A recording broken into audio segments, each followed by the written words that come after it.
He thought she was just a stranger's child until he saw the gold bracelet on her wrist, the one he gave the woman he left 5 years ago. The early afternoon sun was warm against the glass towers of Manhattan as Henry Carter stepped out of his office building, a phone pressed to his ear and a sleek leather folder tucked under his arm. He looked every bit the part of a successful CEO. His light blue tailored suit perfectly fitted, his dark hair neatly styled, and his piercing blue eyes sharp and focused. He moved with purpose, always in a rush, always calculating his next deal or strategy that day. However, he wasn't prepared for what was about to disrupt the carefully ordered world he had built. Just as he reached the curb, a sudden gust of wind whipped through the street. It caught the folder in his arm, ripping it open and sending a flurry of papers into the air. Contracts, charts, and confidential documents fluttered like white birds across the sidewalk. Henry let out a frustrated sigh and crouched down, trying to catch as many pages as he could before they were carried off entirely. Then he heard a small voice beside him. All help. Startled, he turned his head and saw a little girl kneeling beside him. She couldn't have been older than 5. Her hair was chestnut brown and tied into 2 bouncy pigtails, and her wide blue eyes, an almost perfect match to his, were filled with determination as she carefully gathered the papers and stacked them in a neat pile. She wore a white t-shirt and a denim jumper dress, her little knees brushing the pavement as she worked with surprising focus and care. Henry blinked, momentarily thrown off. It wasn't every day a stranger, let alone a child, helped him with something so mundane. He offered a polite but warm thank you. The girl grinned up at him and extended the stack of papers, and that's when he saw it. A delicate gold bracelet hung loosely on her small wrist, the chain gleaming faintly in the sun. At first it was just a glint, nothing unusual, but then he saw the charm attached to it. His breath caught. It was an heirloom from his family, one of a kind, with an engraving so distinct he didn't need to read it to recognize it. He had given that bracelet to someone once, a long time ago. To Kate, his world tilted. The sidewalk beneath him suddenly unstable. His gaze darted from the bracelet back to the little girl's eyes. He couldn't form the words at first. When he finally spoke, his voice was low, almost uncertain. Where did you get that bracelet? The girl looked at him innocently, lifting her wrist as if it were just any other accessory. My mommy gave it to me. She said it belonged to my daddy. Henry felt the air leave his lungs. The sounds of the city faded into a dull hum. His fingers trembled as he stared at the bracelet, at the little girl holding his documents like it was the most normal thing in the world. And then she smiled again. My name's Emma. The name hit him harder than any boardroom betrayal or business loss ever had. There was something terrifying and beautiful in the way she stood there, calm and cheerful, completely unaware of the storm she had just unleashed inside him. Henry stood frozen on the sidewalk, still holding the last of the papers Emma had handed him, though he had forgotten about them entirely. The sounds of the city around him, the honking horns, footsteps passing, conversations faded into a distant blur. All he could focus on was the weight of that one name, the unmistakable charm on that bracelet, and the little girl's innocent voice repeating in his mind, my mommy gave it to me. She said it belonged to my daddy. Something deep in his chest tightened, something he hadn't felt in years. Maybe guilt, maybe fear, maybe hope, though it was tangled and hard to name. He crouched a little to meet her eyes. Emma Harper, he asked carefully, needing to be sure. The girl nodded with a bright smile and pointed across the street. My mom's in there in the coffee shop. She's getting me a cookie. She beamed as if this were the most exciting part of her day, unaware that her words had just detonated a buried part of Henry's past. His mouth was dry, and for a second he felt completely unprepared for what he might find inside that cafe. He hadn't seen Kate in 5 years. The last time they spoke, they were both in tears. She was begging him to stay, and he was walking away. She had told him she was pregnant, and he hadn't believed her at first. When she showed him the test, he froze. The terror that gripped him then had nothing to do with the child or even with Kate. It was the fear that he would ruin them both the way his own father had nearly ruined his family. He had built a life around control, discipline, success, but he didn't know how to be vulnerable, how to be present, how to love without running. So he ran. He thought he was doing the right thing at the time. He thought disappearing would be less cruel than staying and becoming a man he was afraid of becoming. He buried himself in work, changed his number, moved across the city, surrounded himself with the noise of business and status to drown out the echo of her voice in his mind. But she was never really gone, not a day. Past that he didn't think of Kate. He tried to convince himself that she'd moved on, that maybe she'd never actually had the baby, that maybe it had all been a mistake, but now Emma stood in front of him, a living, breathing confirmation of everything he had tried to bury. The same blue eyes, the same tilt of the chin. When she smiled she was his. He rose slowly, the papers forgotten in his hand. His heart pounded as he glanced across the street at the glass door of the coffee shop. He could see silhouettes moving inside. He had no idea what he was going to say, how he was going to explain, or if she would even look at him after all this time, but he had to know, he had to see her, even if it was too late, even if she hated him. He needed to see Kate again. Emma skipped ahead without waiting, confident and carefree. She pushed open the cafe door and ran toward a woman at the counter. Henry followed, hesitating only for a second before stepping inside. The moment his eyes found her, the noise of the world rushed back in Kate. She stood near the barista, her profile turned slightly as she looked down into her purse. Her hair was a little longer now, with soft waves instead of the straight cut she used to wear. She wore a light blouse and jeans, nothing glamorous, but she had always carried a kind of quiet beauty that made people look twice. When she turned at the sound of the door and saw him, her eyes locked onto his, and everything around them seemed to vanish for a long second. Neither of them moved. It was as if they were caught in time, suspended between past and present. Her lips parted slightly, her expression shifting from confusion to recognition to disbelief. "Henry," she said barely above a whisper. He nodded, trying to find words, but failing. He hadn't prepared for this. Nothing could have prepared him for this. Kate's gaze dropped instinctively to Emma, who had already begun happily explaining how she'd helped a man outside and how he knew her name and her bracelet. Henry saw the moment it clicked in Kate's eyes, the moment she realized who he was, what this meant. He stepped forward. Slowly. "Is she mine?" he asked, his voice cracked and raw from the emotion. Kate was silent for a moment, her hand resting protectively on Emma's shoulder. Then she looked at him, really looked at him, and said quietly, "Yes, her name is Emma. She's your daughter." Henry's knees felt weak. It was everything he had once been afraid of, and everything he had secretly hoped to hear. Kate sat down at a small table near the window, her fingers wrapped tightly around the edge of a coffee cup she hadn't even sipped from. Her eyes hadn't left Henry since the moment she realized who he was. The weight of his presence was overwhelming, and it felt like the past 5 years had folded in on themselves, bringing back a rush of emotions she had worked so hard to bury: anger, sadness, disbelief, and somewhere deep underneath it all a flicker of something she didn't want to name yet. Henry sat across from her, visibly shaken, his usually composed and confident demeanor stripped away. For the first time in years he looked uncertain, human. Emma was seated beside her mother, humming quietly to herself as she played with a sugar packet, blissfully unaware of the storm unraveling between the two adults. Kate kept her hand gently resting on her daughter's back like an anchor, grounding her in the moment. Henry, on the other hand, looked like a man who had been tossed into the middle of a life he had never expected to find. He tried to speak, but the words came out awkwardly. "Kate, I don't even know where to begin." She let out a soft, incredulous laugh, not out of humor, but because she genuinely didn't know how to process the fact that he was suddenly here, sitting in front of her after disappearing without a trace 5 years ago. "Try the beginning," she said, her voice steady but cold, "or try explaining why you left when I needed you most." Henry leaned forward, resting his elbows on the table, fingers laced together like he was bracing himself. "I was scared," he admitted. "I know that sounds weak, I know it doesn't excuse anything, but I panicked when you told me you were pregnant. Something broke inside me. I kept hearing my father's voice, all the ways he failed us, all the ways he damaged everything he touched. I thought if I stayed I would end up hurting you, hurting her. I thought leaving was protecting you." Kate shook her head slowly, bitter disbelief flashing in her eyes. "You disappeared, Henry. No calls, no messages. You changed your number. I thought something had happened to you. Then I realized nothing had happened. You just chose to disappear." Her voice cracked slightly, and she quickly composed herself. Henry looked down at the table, unable to meet her eyes. "I looked for you," he said quietly. "After a while, when I started to realize what I'd done, I went to your apartment and it was empty. I tried to reach out, but you were gone. There was no trace of you anywhere." Kate tightened her grip on the coffee cup. "I moved. I had to. I couldn't raise a child in the same place where everything reminded me of being abandoned. I didn't want Emma to grow up feeling like she was some mistake. She's not."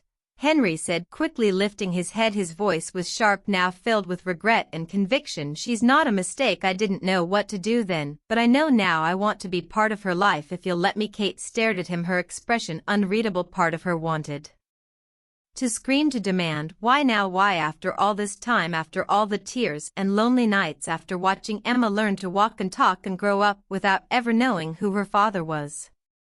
But another part of her saw something different in Henry's eyes, something she hadn't seen before. Vulnerability, not the carefully rehearsed charm she used to fall for, not the ambition or pride. This was a man broken by guilt, desperate for a second chance. It didn't make everything okay, but it made it real. Emma looked up at that moment as if sensing the shift in the air. Are you mad, Mommy? She asked in a small voice. Kate smiled softly and brushed a hand through her daughter's hair. No, baby, just surprised. Henry swallowed hard and looked at his daughter, really looked at her, not just the features she had inherited from him, but the warmth, the lightness, the life he had missed out on. Hi, Emma, he said gently. I'm Henry.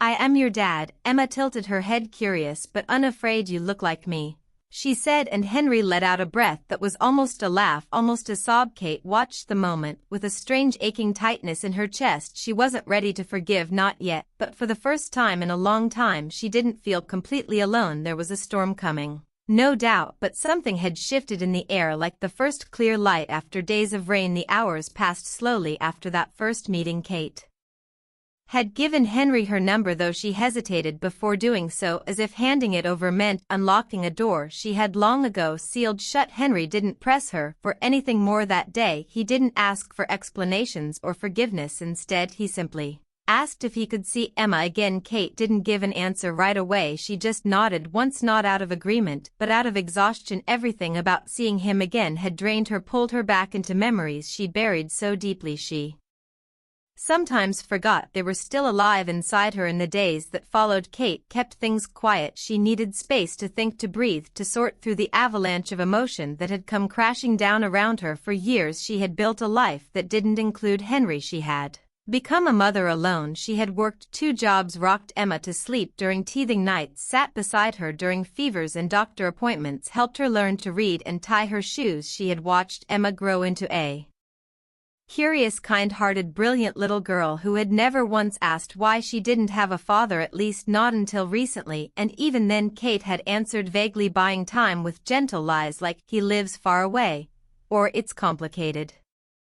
Now she was standing face to face with those lies. Now the man who had left her to figure it all out on her own was back, asking for a place in a life that had moved on without him. The hardest part was that Kate could see he wasn't the same man who had walked away 5 years ago. That version of Henry had been sharp-guarded, too confident for his own good. He hadn't known how to share space with another person, how to admit fear, how to stay. But the man who sat across from her in that coffee shop, the one who had held Emma's hand like it was the most delicate thing in the world, was different. He looked older, not just physically but emotionally. There was something raw in his eyes now, something stripped down, like he'd been broken and rebuilt in the years they'd been apart. Eventually Kate agreed to let them meet again, but only in small, controlled ways. She invited him to the park where she and Emma liked to spend Saturday mornings. He arrived early and brought a bag of pastries, unsure of what Emma liked but hopeful that cuisines were a safe bet. Emma ran to him with the same open-hearted energy she gave to everyone she trusted, and Henry looked overwhelmed as he crouched down to hug her,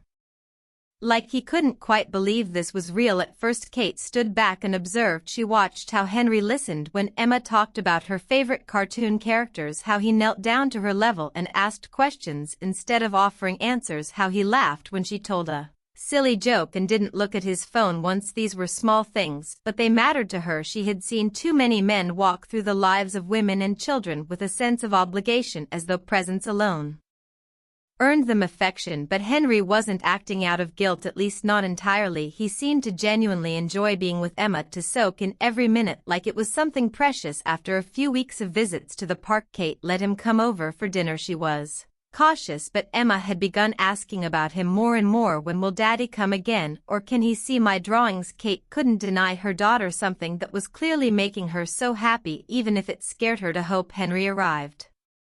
with a bouquet of flowers, white daisies, which Kate had once told him she liked during a lazy afternoon years ago. She was surprised he remembered she made pasta while Emma showed off her bedroom, her books, her growing collection of stuffed animals. Henry followed her from room to room with a kind of reverence, like he was walking through a museum of moments he had missed. Later, while Emma was brushing her teeth and getting ready for bed, Henry and Kate sat at the kitchen table, the air between them quiet but not cold. He looked around the small apartment, the photos taped to the fridge, the coloring books on the floor, the soft hum of a home that had lived without him, and said, "You did all this on your own?"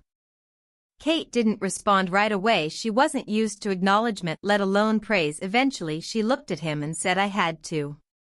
Henry nodded, slowly swallowing whatever words he might have said next. Then he whispered, "I'm sorry."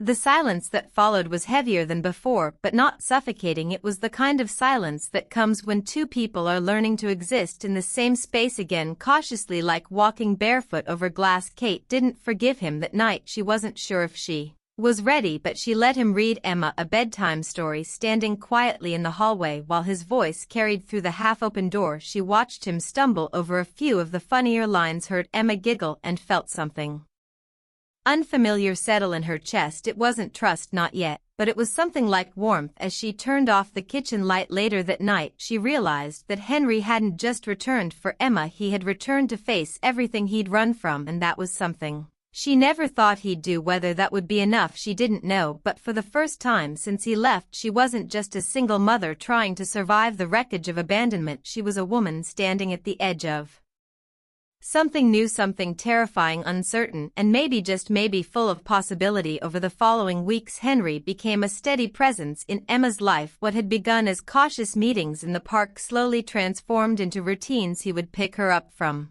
preschool once or twice a week and take her for ice cream, or spend Sunday afternoons helping her assemble puzzles on the living room floor. He was careful, never overstepping, never assuming too much, and Kate watched it all with a cautious heart, standing between awe and anxiety as she observed the slow, deliberate way her daughter began to open her arms wider to the man who had once been only a name spoken in hushed, uncertain tones. Henry seemed determined not to miss anything now. He took mental notes of Emma's favorite songs, her bedtime rituals, the way she liked her sandwiches cut diagonally instead of straight. He started carrying crayons and a tiny notebook in his briefcase just in case he had to entertain her on the fly. He adjusted meetings to be available for school events, sat in tiny chairs at parent-teacher nights, and even learned to braid doll hair, a skill he approached with a seriousness that made Kate smile in spite of herself. Still, trust wasn't something Kate gave freely anymore. She found herself lying awake at night, staring at the ceiling, wondering how much she could allow herself to believe in this version of Henry. Was this real? Was it lasting? Or was it a temporary storm of guilt dressed up as devotion? Part of her longed to believe he had truly changed, that he had grown, evolved, and returned, not out of obligation but out of love. But there was another part, smaller but louder in the dark, that whispered he could leave again just as quickly as he had before. Kate had spent too long building a life that functioned without him. She had learned how to budget every dollar, how to fix a broken sink, how to soothe Emma's fears in the night without calling anyone for help. The idea of needing someone again, of relying on Henry not just as Emma's father but as a partner, a fixture in their lives, was terrifying. She knew what it felt like to be left behind, and she couldn't risk putting her daughter through that a second time. One rainy Wednesday, they all ended up in Kate's apartment for dinner. The original plan had been to meet at a diner, but the storm had turned the sidewalks into rivers. Henry arrived soaked through, his umbrella turned inside out and his hair plastered to his forehead. Kate laughed when she saw him, genuinely laughed, and handed him a towel without thinking. Emma was ecstatic to have him there. She tugged him into the living room and showed him her new art project, a cardboard rocket ship painted in neon colors. Henry crouched beside her and admired every brushstroke as if it belonged in a gallery. Then, as Kate set the table, she overheard Emma asking him, "Are you going to stay forever this time?" There was a pause. Kate froze in the kitchen, listening. Henry didn't rush the answer. Instead, he said, "I hope so, Em, I really do." His voice cracked just a little, and when Kate glanced over, she saw him pull Emma gently into his arms. Her daughter leaned into him without hesitation. Later that night, after Emma had gone to bed and the dishes were done, Kate found herself sitting beside Henry on the couch. The quiet of the apartment wrapping around them like a shared memory. She didn't say anything at first, neither did he. The television was off, the lights were dim, and the only sound was the soft ticking of the clock on the wall. Finally she asked, "Do you ever think about what it would have been like if you hadn't left?" Henry exhaled slowly, rubbing his hands together before replying, "Every day I think about every birthday I missed, every morning I didn't get to make pancakes, every scraped knee I didn't get to kiss better. I can't take that back, I wish I could, but I'm here now, I'm not going anywhere." Kate looked at him for a long moment. Part of her wanted to believe it, part of her already did, but the scar was still there, thin and quiet. "But not forgotten, you heard me," she said softly, "not just by leaving but by not even trying to come back until now." He nodded. "I know, and I'll keep showing up every day if that's what it takes. I'll earn it. I don't expect you to trust me just because I say the right things. I'm not here for a second chance with you unless you want that. I'm here because I love her and because I never stopped loving you." The words hung between them, fragile but real. Kate didn't respond right away. She looked down at her hands and then at the hallway where Emma was sleeping for the first time in years. Her world felt unbalanced, not from loss, but from the sudden possibility of something healing. When she finally spoke, her voice was tired, but steady. "I don't know what this is going to look like. I don't know if I can ever really trust you the way I did before." Henry nodded again. "That's okay, I'll wait as long as it takes." And somehow those words didn't feel like a promise wrapped in hope. They felt like something else entirely, a quiet vow that maybe, just maybe, they could find their way back to something that resembled a family. Spring came quietly that year, melting the last of the snow and replacing the gray streets with soft blooms and budding trees. By then Henry had become a more regular figure in Kate and Emma's life. His visits were no longer awkward interruptions. They were part of a routine that had slowly grown around them like ivy on old brick. He had learned to navigate Emma's moods, to anticipate when she needed comfort and when she needed space. He had even started helping with drop-offs at school on occasion, which Kate didn't openly acknowledge, but she noticed that Emma walked taller on those mornings, smiling just a little brighter when she waved goodbye. It was during one of these mornings that Emma asked Henry if he would come to her school's spring garden celebration. It was a yearly event filled with flowers, student performances, and cheerful chaos, exactly the kind of thing he had missed year after year. She handed him a crumpled invitation with her name written in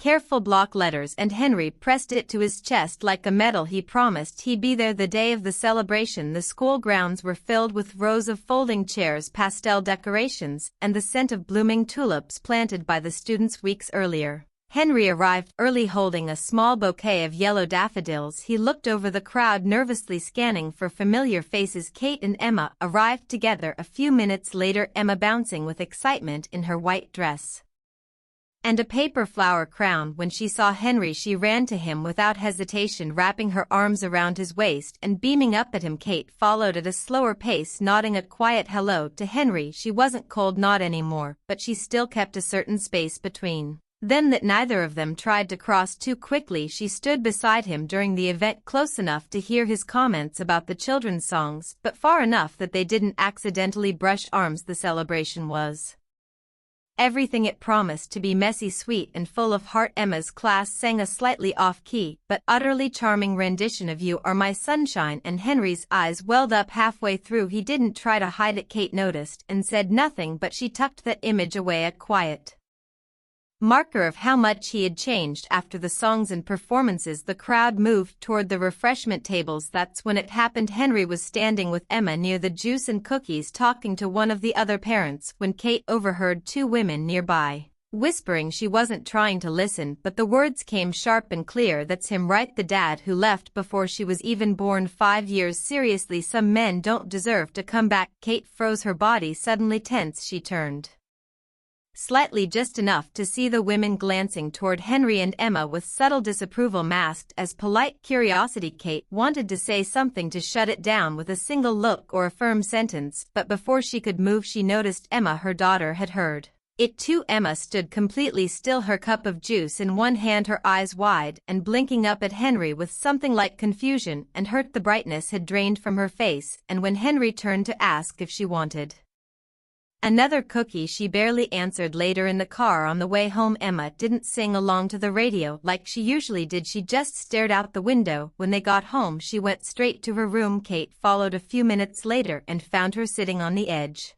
of her bed, still wearing her flower crown. "Sweetheart," Kate said gently, sitting beside her. "What's wrong?" Emma turned to her slowly, her voice small. "Those ladies said Daddy didn't want me, that he left."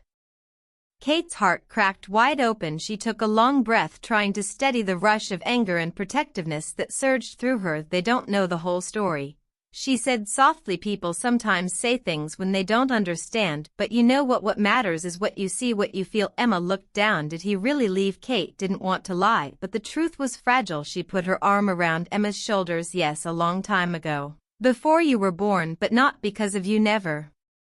Because of you." Emma was quiet for a moment. "Why did he come back?" Kate paused, brushing a strand of hair behind her daughter's ear. "Because he realized how much he missed. Because he loves you." There was another long pause. Then Emma stood up and walked out of the room. Kate followed, slowly, uncertain what would come next. She found Henry sitting on the couch, clearly troubled, sensing something was wrong, but not knowing what. Emma walked right up to him and climbed into his lap, wrapping her arms around his neck. "Do you love me?" she asked, her voice muffled in his shoulder. Henry held her tightly, his eyes already glistening. "More than anything, Emma.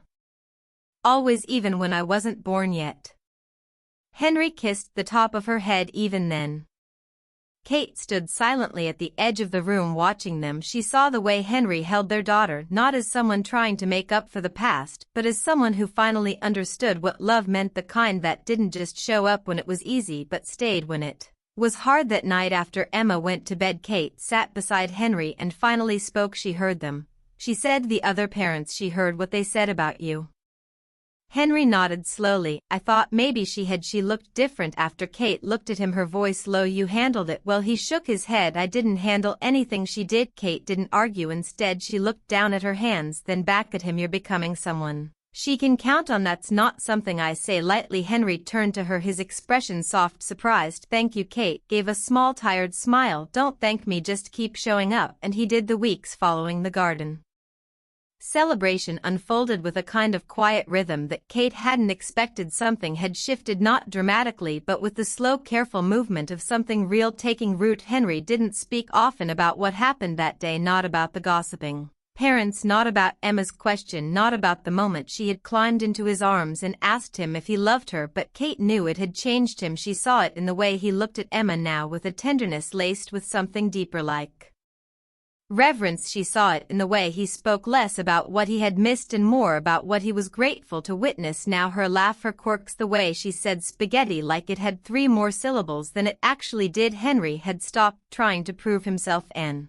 perhaps that was the biggest change of all. In the beginning, he had been so focused on demonstrating his commitment that he often felt like a man on stage, constantly auditioning for forgiveness, but now he had settled into a role that didn't need applause. He was simply there. He showed up, he listened, he followed through on his promises. When he said he would be somewhere, he was. When Emma asked for something, he made an effort, and when Kate needed space, he respected it without question. One evening, a few days into May, the 3 of them took a walk through the neighborhood park. The sky was a hazy lavender, the air thick with the smell of fresh cut grass and blooming lilacs. Emma rode ahead on her scooter, her helmet slightly crooked, legs pumping with determined speed as she called back over her shoulder for them to catch up. Henry walked beside Kate in a comfortable silence, their hands brushing once or twice but never quite finding the courage to stay together. Kate glanced at him as they turned a corner past a quiet row of benches and lilac trees. "You've changed,"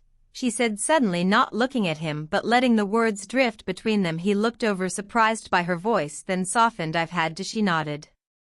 "But not just because of her, because of you." Henry was quiet for a moment, then stopped walking. Emma had already zipped around the next bend, out of sight, but within calling distance. He turned to face Kate. "The truth is, I was running from who I was, from everything I didn't want to become. I was terrified I'd turn into my father, or worse, that I'd hurt the people I love just by being in their lives. But when I left, I did exactly that. I hurt you both." Kate looked at him, not with bitterness, but with a kind of worn understanding that had taken years to form. "You did," she said, steady, "and for a long time I didn't think I could forgive you, not because I hated you, but Because I was afraid I'd never stop waiting for you to leave again. Henry's expression faltered, and for a second he looked like the young man who had walked away from her all those years ago, scared, ashamed, vulnerable. But then he straightened his shoulders, reached into his pocket and pulled out a folded piece of paper. It was creased and worn, the ink fading at the edges. He handed it to her. Kate opened it and saw a hand-drawn map, crude childlike lines marking roads and stick figures. At the bottom was a note in uneven handwriting, asterisk, "This is the way to my heart, love, Emma." Kate stared at it for a long time, the paper trembling slightly in her hand. Her eyes burned with tears she didn't want to let fall. "She gave you this?" Henry nodded. "Last week after I fixed her robot. She said if I ever got lost again I'd know how to find my way back." Kate laughed softly, one hand covering her mouth. "She's something else. She's you," Henry said without hesitation. "Your strength, your kindness, your spirit. I'm just grateful she still had room for me in there too." There was a long pause, and then Kate stepped forward. She didn't say anything she didn't need to. She reached for his hand and held it, not fleetingly this time but deliberately. Letting her fingers curl into his, they stood there like that as the light faded around them, their daughter's laughter echoing through the trees. It wasn't forgiveness wrapped in a speech or a dramatic reunion. It was simple, honest, two people who had been broken in different ways, choosing to build something new together in the quiet truth of the present. Later that night, when Henry helped tuck Emma into bed, she looked up at him with sleepy eyes and asked, "Is Mommy still mad at you?" Henry smiled and brushed her hair back. "Not mad, just healing." Emma nodded like she understood more than a 5-year-old should. "Healing is like when I fall and Mommy kisses it better." He kissed her forehead and whispered exactly like that when he stepped back into the hallway. Kate was waiting. She didn't speak, she just looked at him for a moment, then quietly said, "Maybe we could try again, not just for her, for us."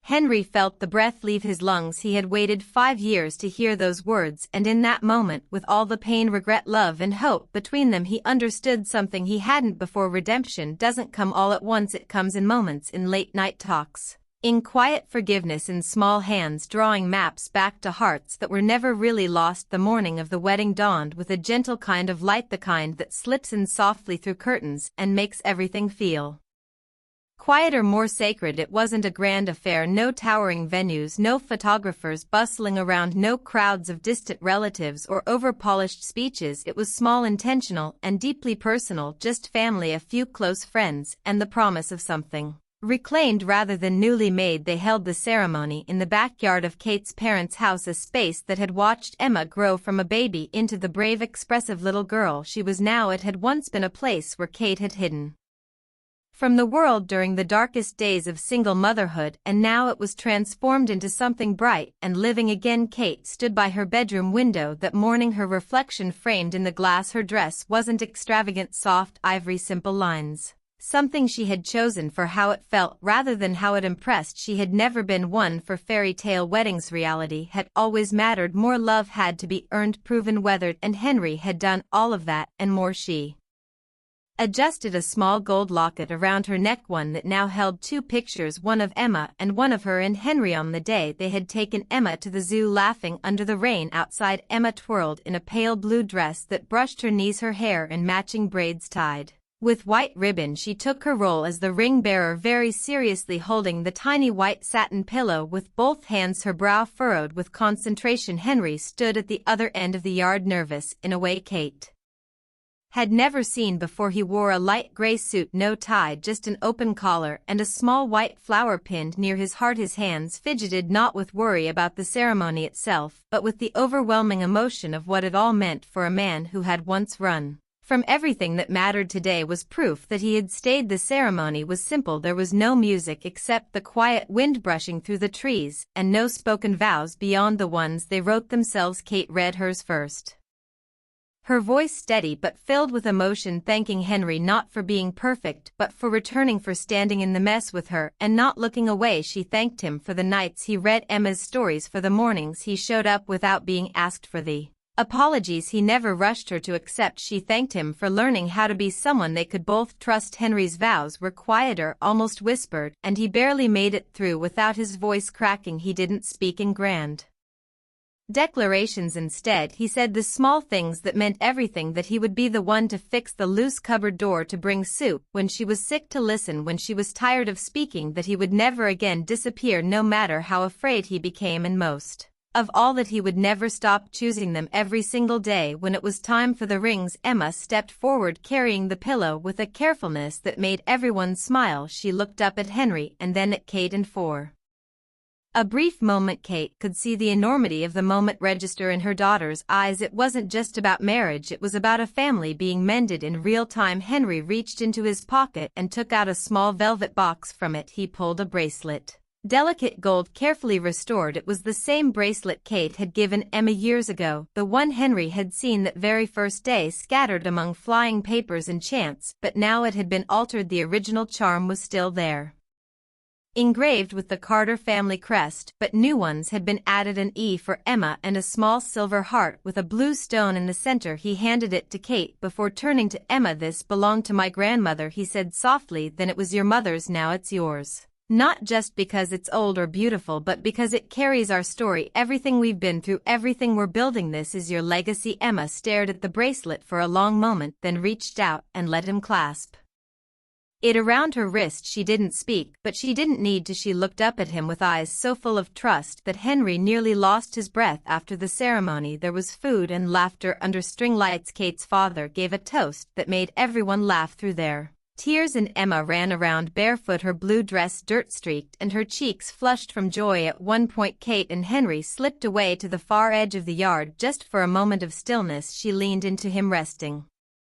her head against his shoulder, and for a long time they didn't speak. Then she said quietly, "I didn't think this day would ever come." Henry kissed her temple and answered, "Neither did I.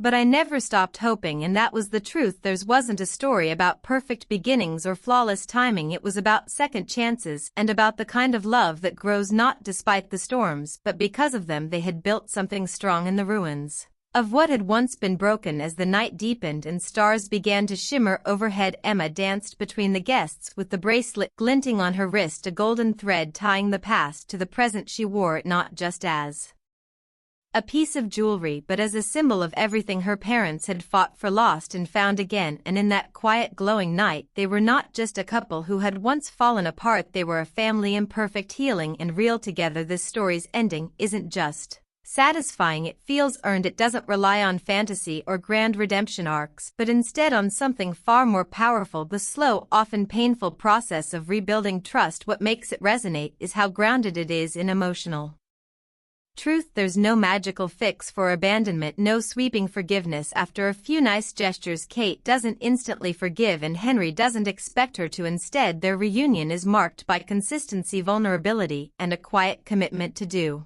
better, not for appearances, but for each other. And for Emma, the bracelet, once a symbol of what was lost, becomes a thread that ties their past to their present and ultimately to their future. Giving it to Emma isn't just a gesture, it's a passing of legacy, of responsibility, and of love that has endured its worst trial and survived. The real beauty of the ending lies in its imperfection. It leaves us with the feeling that this family, though once broken, is now whole, not because everything is resolved, but because they've chosen each other again fully and honestly. It's a love story, yes, but more than that, it's a story about growth, consequence, and hope that doesn't just promise, it shows.